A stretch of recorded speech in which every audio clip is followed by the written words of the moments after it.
Yeah, yeah. hmm Hey guys, what's going on? It's me, Jay, here to talk about uh, sad news to report on the death of Pope Francis.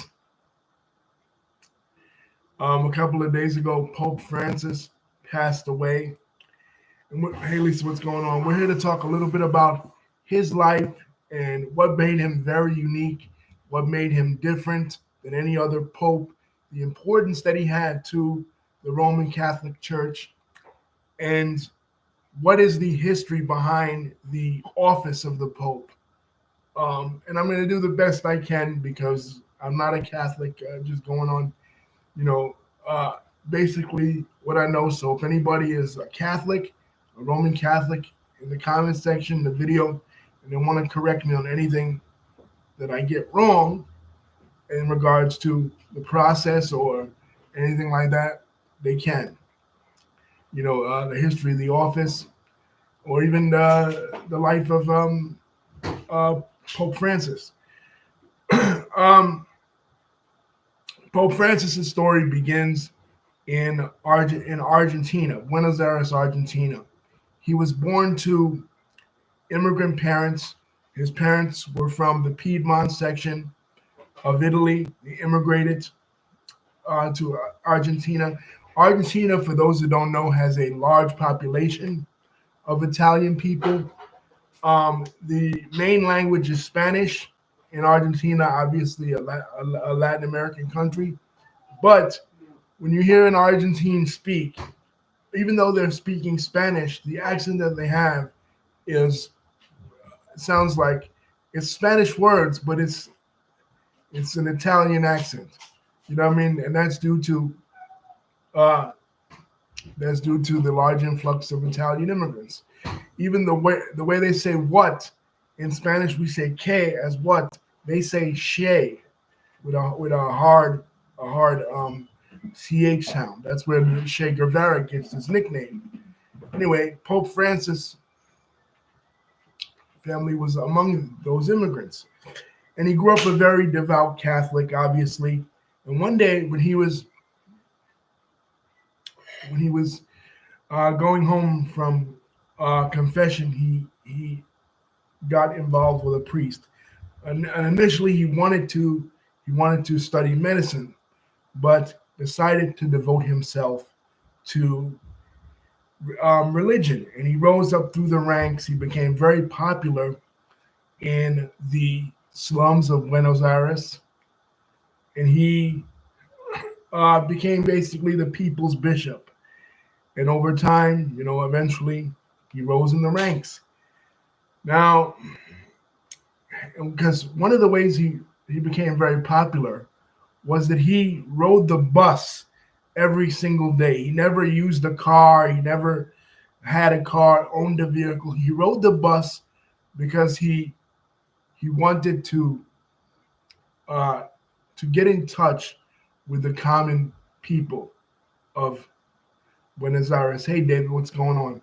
He wanted to get in touch with the common folks. He wanted them to feel like just because he was a bishop, and just because he was an important person in the church, that he wasn't above reproach. He wasn't trying to think he was better than other people.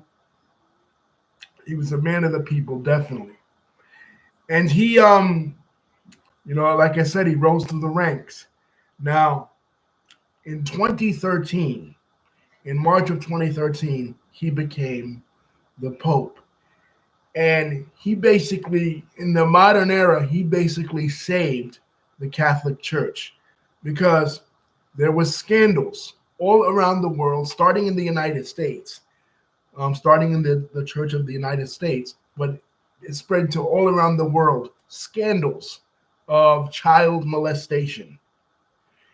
And Pope Benedict, who was the previous pope, he was the pope from 2005 to 2013.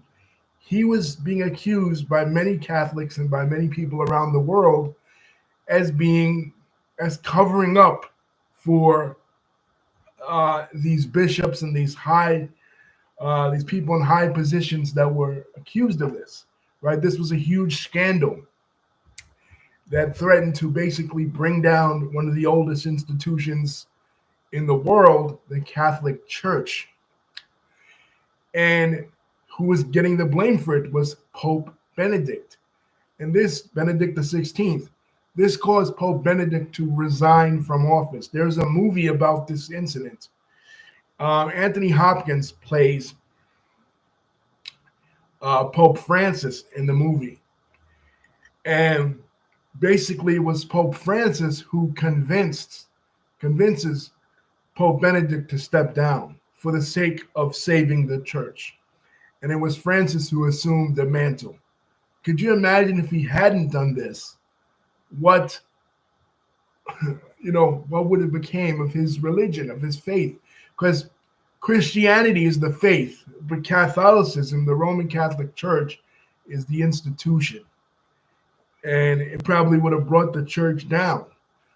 So, out of disgrace, Pope Benedict resigned.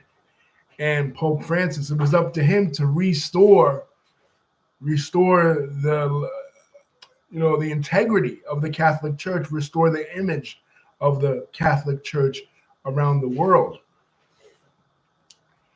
And I feel like that's what he did. He applied the same logic. Okay, David's a Pentecostal. Okay, we'll get there. We'll get there, David. We'll talk a little bit about Protestantism. But he restored the image of the Catholic bishopate, the Roman bishopate, the church. And one of the ways he did this was by reaching out to certain communities that were neglected. Obviously, the poor. He did the exact same thing he did as a bishop and as a cardinal. In Buenos Aires, he did it around the rest of the world. And a lot of Catholics, the Roman Catholic Church thrives basically in the developing world, in Latin America, in Africa, and in the Philippines. He reached out to a lot of these communities.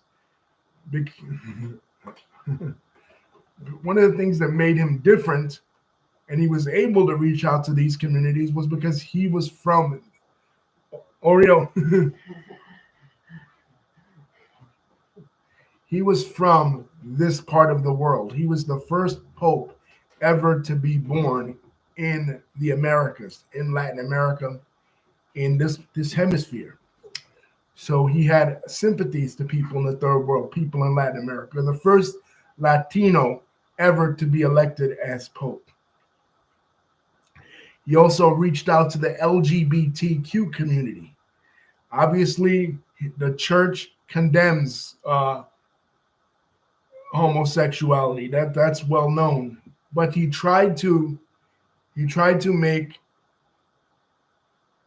as best he could without going out of the Christian religion, without transgressing too many bounds, tried to make a reconciliation with the LGBTQ community, tried to reach out to a lot of HIV patients and sympathize with the things that they're going through, especially with regards to the church in Africa. Try to reach out to other Christian communities, like David saying, his Pentecostalism, Protestantism, which the church has always had pretty much since the 16th century, since Martin Luther's Reformation in 1517, the church has pretty much always had a problem with the Catholic, with the Protestant faith. Obviously, the Orthodox, you tried to reach out to the Orthodox community. There's been a schism since 1054 between the Eastern Church, which is the Orthodox community, and the Western Church, which is his church, the Catholic community. Ecumenicalism. He's tried to reach out. So, and of course, that earned him the anger of many other Catholics, because a lot of Catholics are conservatives, and they felt like he was doing too much. He was reaching out to too many communities that they felt were beyond the pale. And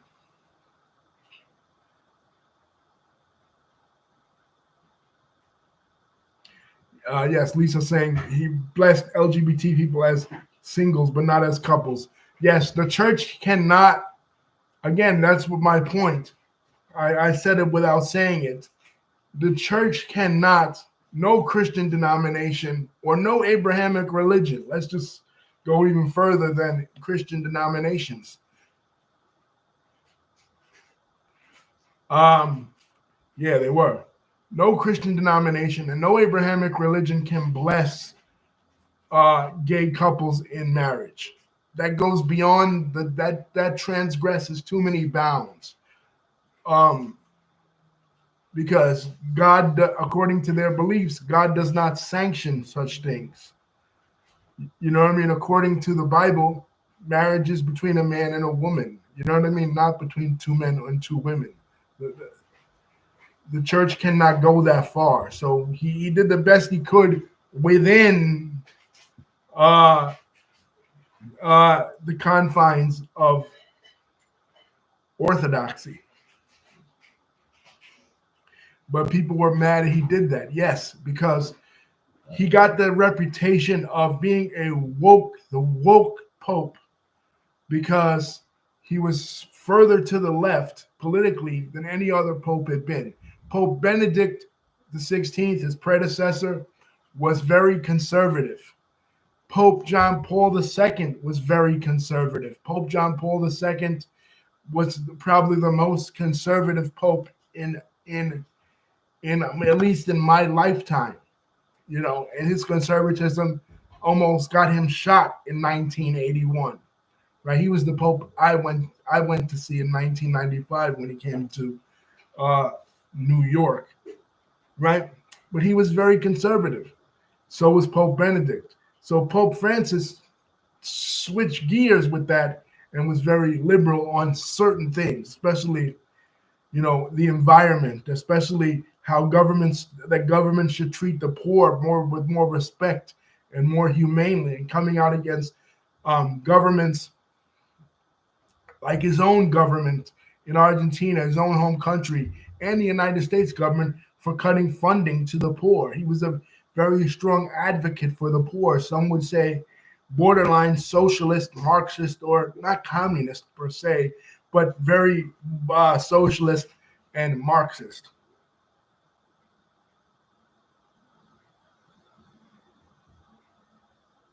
He was a bouncer.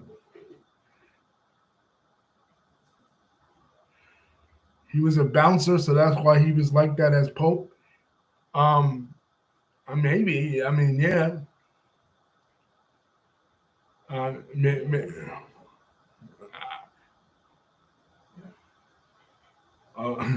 yeah. Okay. Before he was Pope. Yeah, maybe that has something to do with it. I don't know. Yeah, that's possible. Yeah, he was. Yeah. That probably had something to do with it. From Europe had him sympathize with people from the third world, especially Latinos. You know, when Trump was passing these immigrant, right. Lisa says, because as a bouncer, you come into contact with a lot of different people. Yeah, Davis says a lot of Romanians in Romania got arrested for being Christian. I don't doubt it, David. I mean, Romania was communist for many years. Um, and of course, communists are against religion. So, but Pope Francis, that speaking of communism, Pope Francis was one of the first popes to broker um, deals between Cuba and the United States. You know what I mean? Like negotiations between Cuba and the United States. But like I said, when Trump was coming out with his anti-immigration legislations, Pope Francis was one of the first to speak against him. With regards to this, Pope Francis also made history, being the first pope ever to speak in front of Congress in 2015. Now, this was very historic because, as we know, the United States historically has been a very anti-Catholic nation. The United States was founded by Protestants. Uh, Among the signers of the Declaration of Independence, there was only one Catholic. It was mostly Protestants, and most of the laws were Protestant. Most of the states, the state government, you couldn't serve in the government if you were not a Protestant. Catholics were heavily discriminated against for the first part of our history here in the United States. So, for a Catholic Pope to speak in front of Congress was something historic. You know, John Boehner was the Speaker of the House at that time, and he's a Roman Catholic. Joe Biden was the Vice President at that time, and he's also Roman Catholic. It took years. We were established in 1776. We didn't have a Catholic president until JFK in 1960, and we didn't have another one until Joe Biden in 2020. So we've only had two, and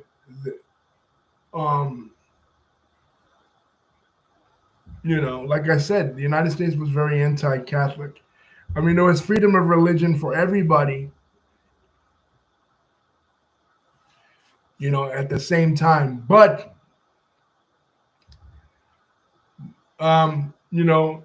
we couldn't tell people not to be Catholics, but immigration, especially in the 1860s, was very heavily skewed to Protestants. Catholics, Irish Catholics especially, were discriminated against when they first came here because of their religion. Well, yeah, because the United States is founded. No, most of them have been Protestant, almost all of them, except for two. And of the founders of the Declaration of Independence, signers of the Declaration of Independence, only John Carroll from Maryland was Catholic. Maryland was a special case. Out of the 13 colonies, Maryland was the only colony with a Catholic majority because the United States is part of the English-speaking world. Obviously, we're speaking English right now. And England, after King Henry VIII left the Catholic Church. King Henry VIII, it's funny because after King Henry VIII was named Defender of the Faith by the Pope at that time, because he defended England against Protestantism, right? Protestantism started in 1517. Martin Luther, German priest, he abandons the Catholic Church. He posts his 95 Theses on the wall in a cathedral in Germany. Basically, all these they don't have one yet, David. All these complaints that he had against Catholics, he's excommunicated, and he starts his own church. This becomes the Lutheran Church, the first Christian denomination in the West that is not Catholic, right? And then from there, other kings and principalities of Europe embraced Protestantism. But King Henry VIII, the King of England, he did not until the 1540s. He wanted a male heir because obviously at that time women could not be monarchs in England, right? They had never had an English monarch. They never had a queen up until his daughter Elizabeth I. He wanted a male heir, and none of his wives were giving him a male heir. So he decides, I want a divorce. And the Pope says, no, you can't do that because according to the Christian religion, you're not allowed to have a divorce. Divorce is illegal in the Christian religion. The only time you're allowed to marry a new husband or a new wife is if that one dies. So he says, you know what? Fuck it. I'm going to leave the church. I'm going to take England with me, and I'm going to establish my own church, the Church of England. And then the King of England becomes the head of the Church of England, the Anglican Church. And England proceeds to pass a bunch of anti-Catholic laws because even though the king is no longer Catholic, the majority of the people are still Catholic. So they have to basically expunge the Catholic population. And that carries over to America. England establishes, colonies in the Americas, and one of the reasons they started to establish colonies in the Americas under Elizabeth I was to get rid of the Catholic influence in America, because the Catholic influence in America came first. The Spaniards were Catholic, the French were Catholic. So England's going to establish colonies in order to combat the Catholic influence of the Spanish and the French. And that's why they did it, because they wanted to spread Protestantism. England wanted to be the representative of Protestantism in the New World, just as Spain and France were the representations of Catholicism in the New World. And for decades after that, certain kings, particularly the Spanish king Philip I, tries to force Catholicism back into England, and actually tries to invade England in 1588. And Elizabeth I defeats him, and the French try to do it as well.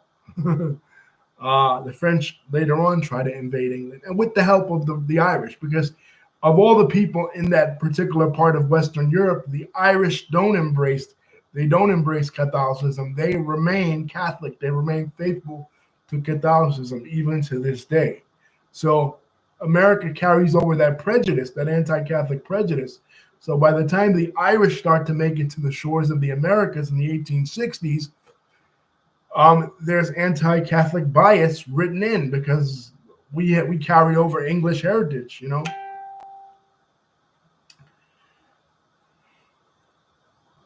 So just as the Pope is the head of the Catholic Church, the King of England, King Charles, is the head of the Protestant Church in England. Right now, David, no, they don't have a new Pope right now. So that's basically the life of Pope Francis. He chose the name Francis after Saint Francis of Assisi, which was a famous saint in Italy.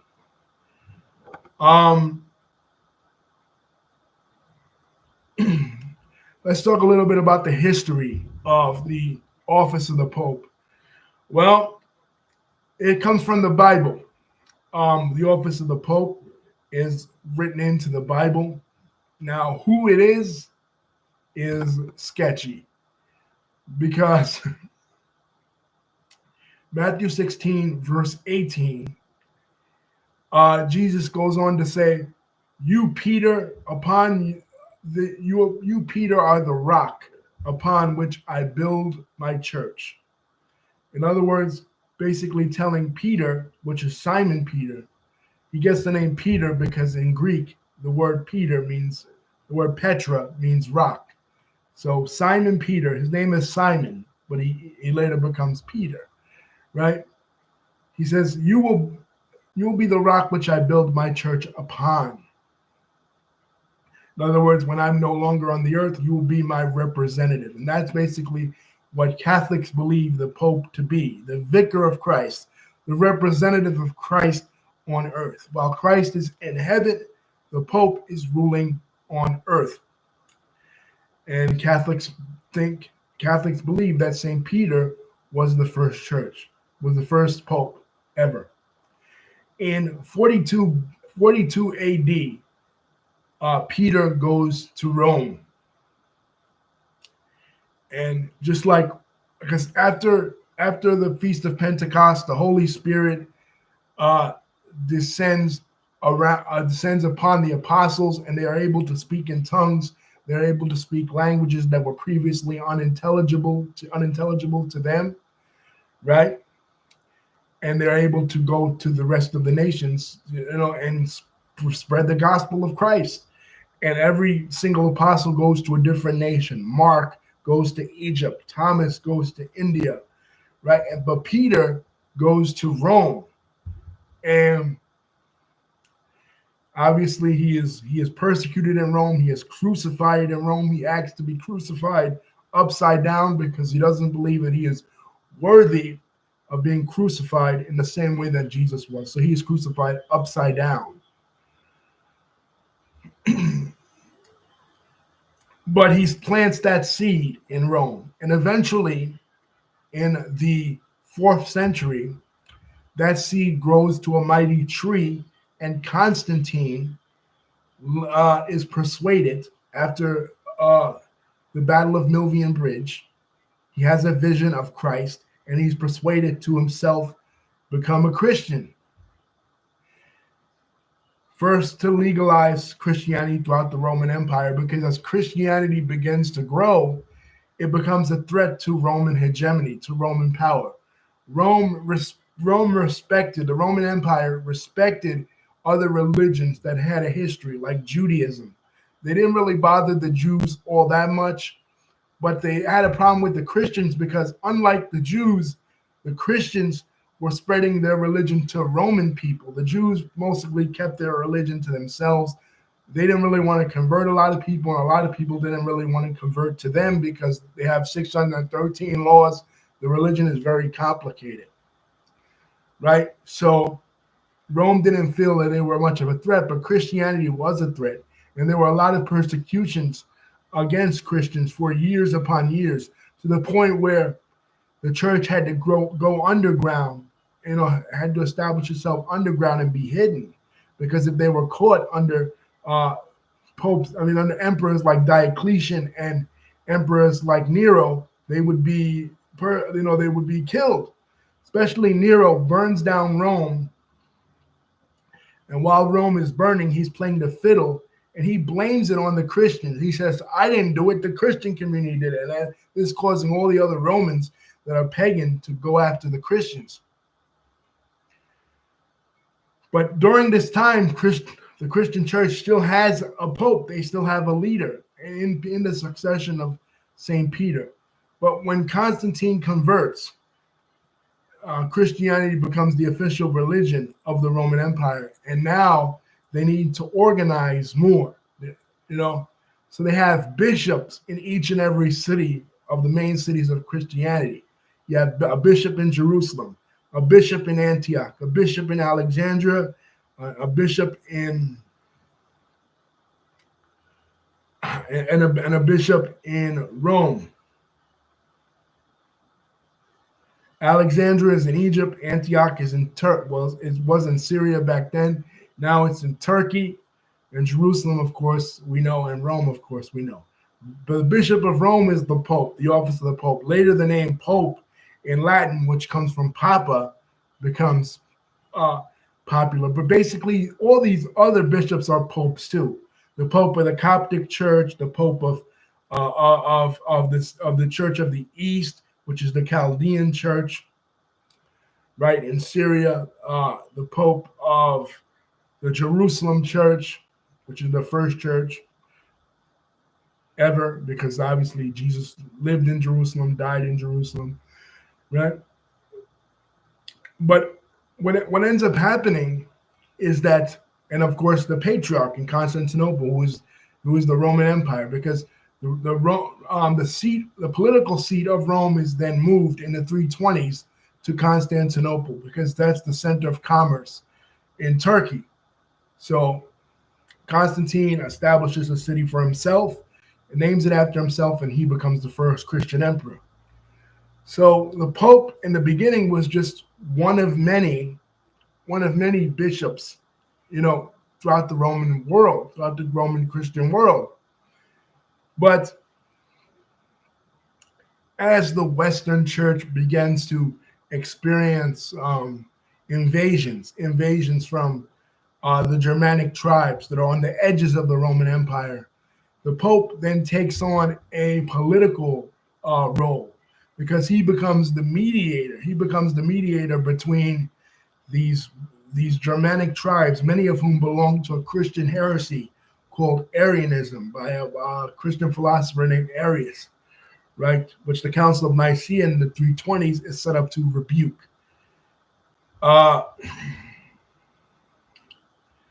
He becomes the one who's really trying to convert these new tribes to mainstream Christianity, especially with the Gothic invasion in 410, and then later the fall of Western Rome in Italy in 476. The Pope becomes but it's basically a political office.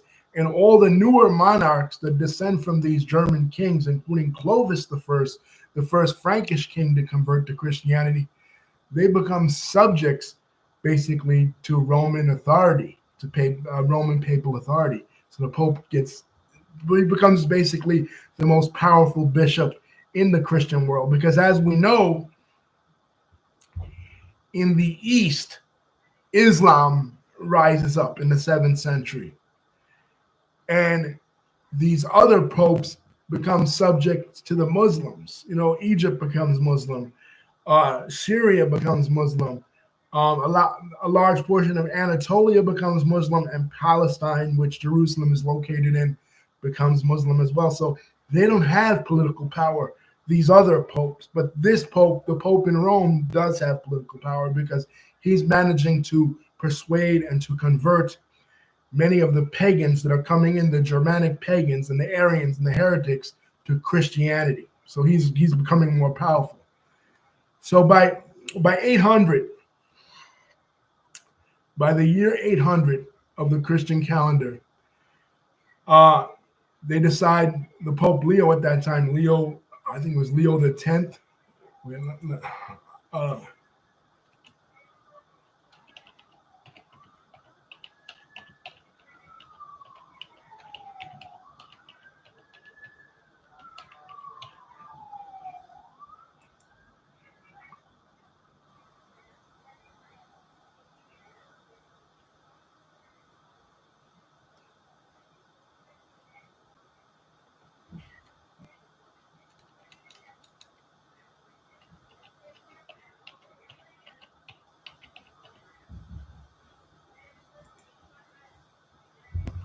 Oh no, Leo the Third. It was Leo, but it was Leo the Third. Leo the Third decides, you know what we need in the West? We need another Roman emperor. Now they already had a Roman emperor in Byzantium, in Constantinople, but the East and the West, they're not as connected, because the West, the East speaks Greek, the West doesn't speak Greek, so they feel like they need some sort of political power of their own. So the grandson of Charles Martel, the same military leader who chased the Moors out of France in 732, the Muslims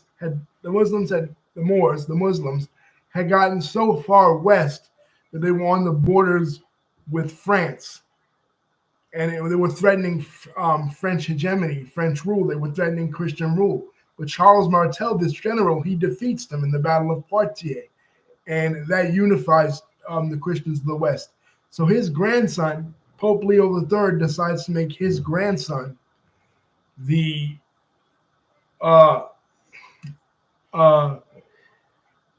new Holy Roman Emperor, to reignite the Roman Empire in the West, just like it was in the East. Of course, this pisses off the East. They're like, how can he be the Roman Emperor?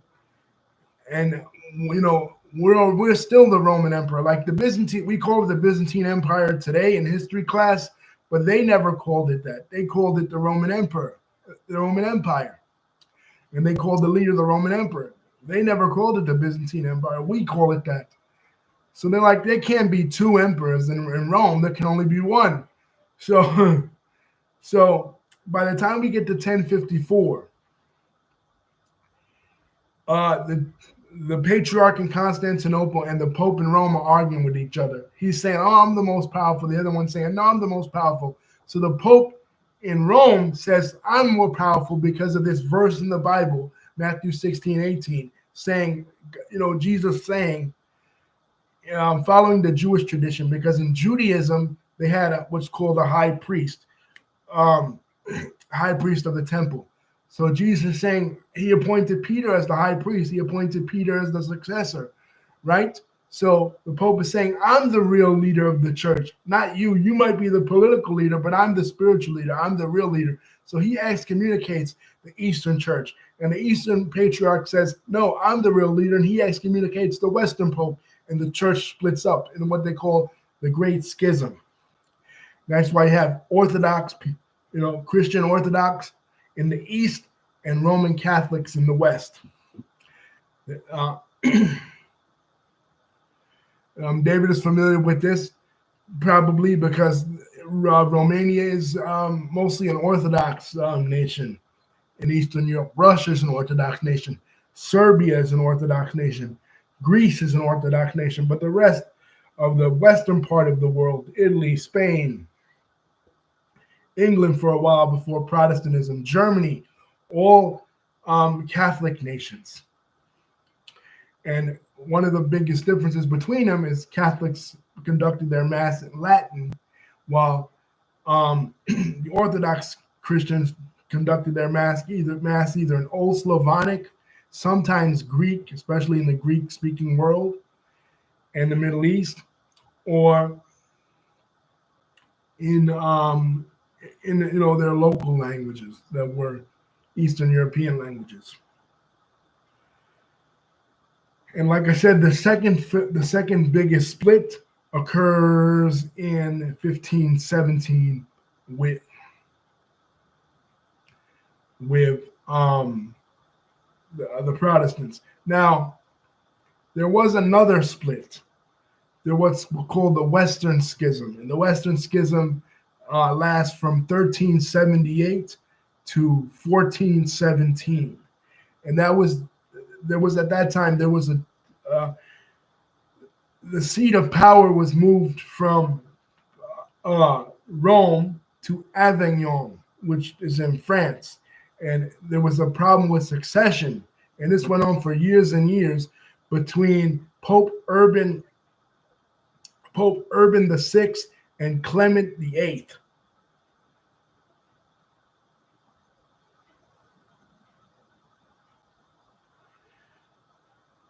So they don't have one right now, but I doubt it will be that long. This went on for like 30 years between them, right? Between them trying to decide who's going to be the next pope. There was never a woman pope, even though there was a legend of a woman pope in the Middle Ages. But, one of the requirements is that you have to be a Roman Catholic and you have to be a man. Now, Lisa is saying contenders for Francis' succession include 76-year-old Peter Turkison of Ghana and 79-year-old Robert Serra of Guinea, both of whom will be the first Black pope in centuries. Yes, as far as the African popes, there have been 3.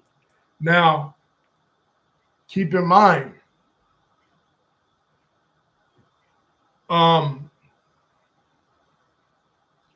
and the last one was in 496, and he was Saint Pope Gelasius. He was born in Rome, but he was born to Algerian parents. The first one was Pope Victor I.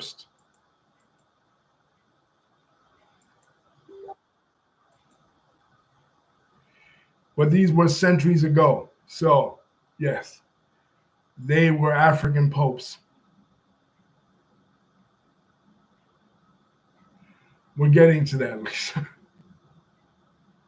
We're getting to that because when you use the word Black, you got to keep in mind, in ancient times, they didn't have the concept of Blackness in the way we have today. These popes were from North Africa, Morocco, Algeria, Tunisia. They could have been Black, but they maybe they weren't, because North Africa, differently than sub-Saharan Africa or Africa south of the Sahara, and we've had this discussion on the channel before with regards to Cleopatra and the ancient Egyptians. And many people disagree with my assertion that I believe the ancient Egyptians were Black people. North Africa has had interactions with other people that were not specifically Black, unlike sub-Saharan Africa. Sub-Saharan Africans Guinea, like Robert Serra or Peter Turkison's area, Ghana, these are below the Sahara. This is what they call, what historians call Black Africa. Some North Africans are black, but many are not because there were other races to settle in North Africa. There were Carthaginians, from Lebanon. There were Berber people, originally from Europe, right? That they migrated there centuries ago that are considered the indigenous of the Maghreb. So they may have been black, they may have not been, but they were definitely African. Not every African is a black African. That's a misnomer. That's a myth. Not every person born in Africa is black. Hell, Elon Musk is African, but is Elon Musk black? No. So we can't uh, we can't really go on that. That was so long ago. It was in the third century, and the church wasn't even established back then. Like I said, they didn't gain power until even gained legitimacy into the Edict of Milan in 311. So they were leaders of underground churches.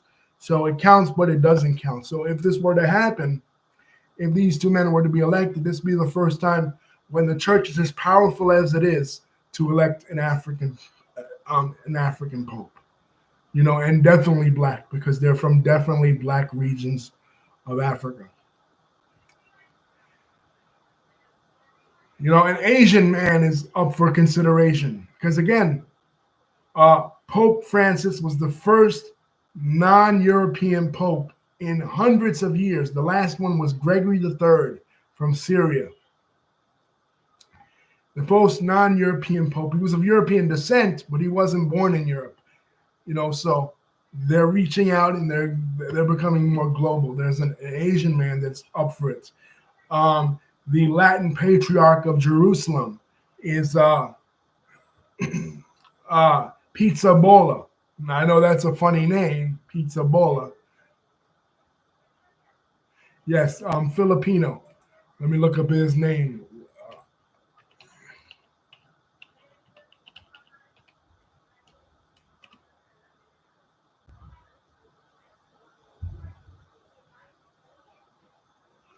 His name is Cardinal Luis Tagle. He's born in the Philippines. A very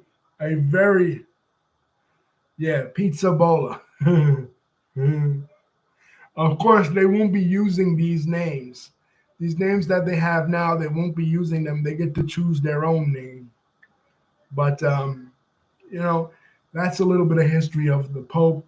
There's crazier histories. There's one where this one Pope dug up a dead body and had a trial for the old Pope's dead body, right? And the popes weren't always sworn. They weren't always sworn to celibacy. At one time, they were allowed to get married and have children, but it caused a lot of issues with inheritance within the Catholic Church. You know what I mean? So they had to put a stop to that. But we have to see. There's a couple of good movies. Like I said, there's the Two Popes movie that came out in 2019. There's another movie called Conclave, which is the Conclave the is the Congress. They need 2/3 of majority. But basically, our Congress copied them because we need 2/3 of a majority to change an amendment or to impeach the president, and they need a 2/3 majority of the cardinals to elect to see who's going to be the next pope. So they'll be in there. They'll be in the conclave for days and days, deciding who. And during the time that they're in session, there'll be black smoke. I learned this in 2005 when Pope John Paul II passed away. I didn't know this before because, again, my religion is not Catholic. You know what I mean? So there's a lot I don't know. There'll be uh, white smoke, black smoke for as long as they're deciding. And then when they finally do decide, when a new pope is elected, white smoke will come up, and white smoke, and they'll let you know that they have chosen a new pope. But as far as their viewpoints, a lot of people are favorable to Robert Serra.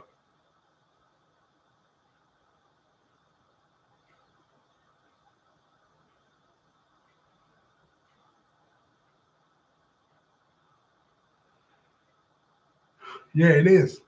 I mean, there's a twist to it. I mean, conservatives didn't like it. It got trashed on conservative websites, especially by Michael Knowles of the Daily Wire, because there's a twist to it. The twist is that, spoiler alert, the pope they chose was an intersex pope. He was born a woman, right? Like a trans pope. Right, and conservatives, of course, they're like, "Oh my God, they're pushing, LGBT agendas." It was nominated for an Oscar. Like, "Oh man, they're pushing LGBT agendas between Emily Perez and this movie Conclave." you know, on people, right? So I'd never seen it. You know what I mean? I can't. I can't call it, you know what I mean, if it's a good movie or not, but I just heard about it. But Robert Serra, the one from Guinea, he's very conservative. You know what I mean? He's a very conservative pope. His viewpoints are very conservative, so uh, they may go with him. It's very possible that they may go with him. The other guy, Peter Turkson, I don't know much about him.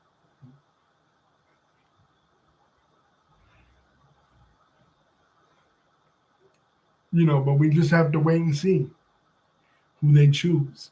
Now, they might just choose just a regular random Italian guy. you know what I mean? Hopefully they don't.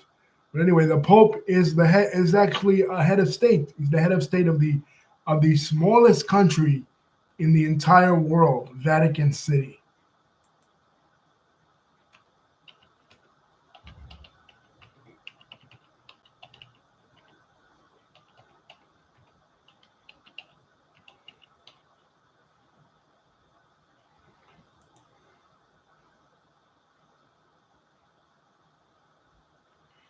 A country that was established in 1929 as separate from the actual nation of Italy.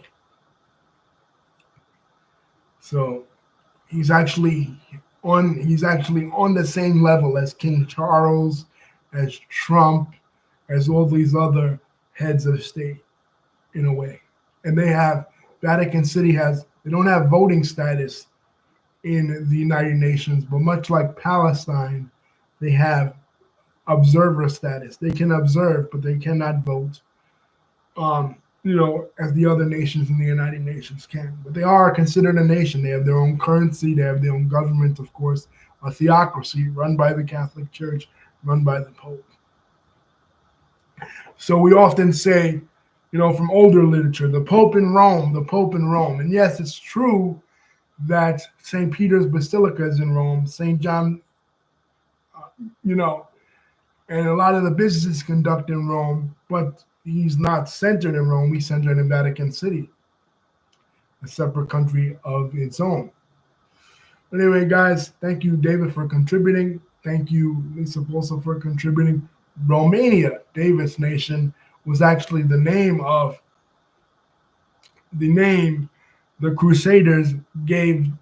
It's the name of the country, his nation, which was called Basilia, I think, in the Middle Ages. But Romania was also the name in 1206.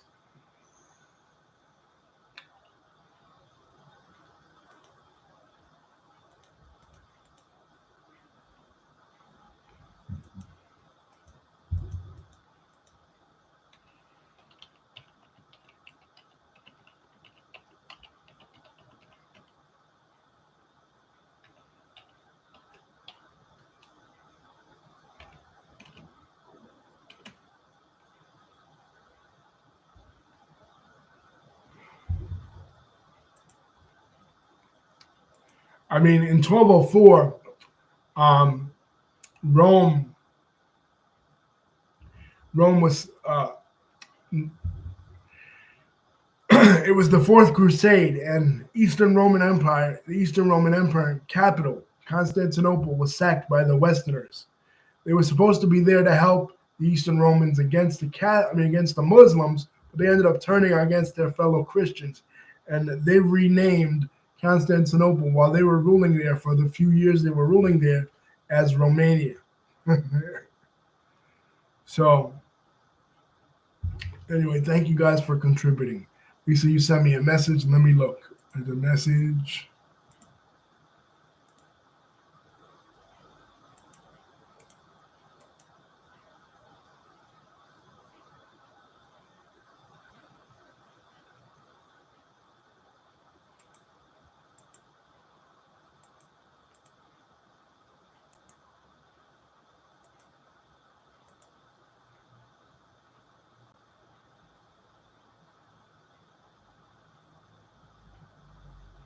Okay, before becoming Pope, Jorge Mario Bergoglio held Pope Francis held various jobs as a nightclub bouncer, a janitor, and a chemical technician.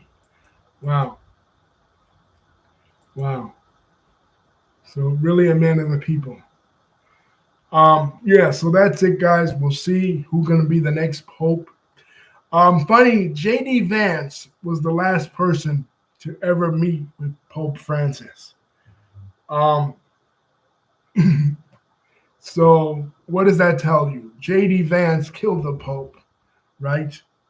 Oh, or maybe J.D. Vance didn't kill the Pope. Maybe Pope Francis read Kanye West's confession on that song Cousins, and he was like, "Oh shit, I'm dead." Right? I'm just joking. Rest in peace to Pope Francis.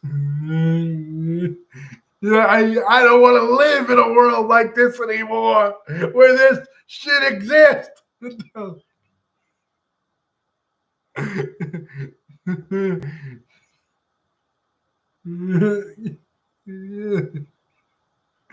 Anyway, guys, peace.